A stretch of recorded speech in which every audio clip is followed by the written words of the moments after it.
Hello friends, welcome to our YouTube channel. In this video I'm going to tell you about how you can fix slow charging problem in your Honor smartphone. Before watching this video, if you have not subscribed to our YouTube channel, then subscribe to it and like our video. So let's start friends.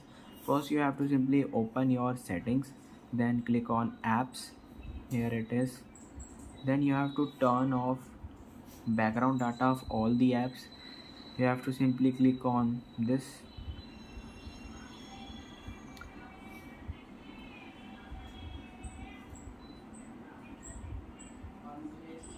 You have to click any app you want.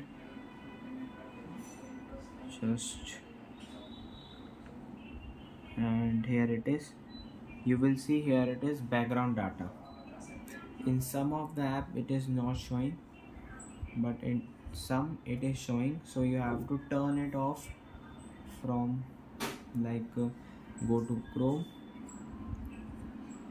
click on this. From here you can turn off the background data, then simply press back. You have to search here system,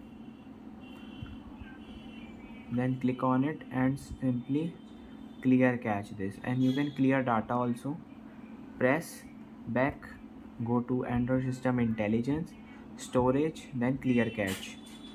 Then again here you have to write Google here, then Google Play services, then clear the cache like this and this will help to fix your problem. I hope you like this video. If you like this video, then subscribe to our YouTube channel for more helpful tips and tricks videos. See you next time.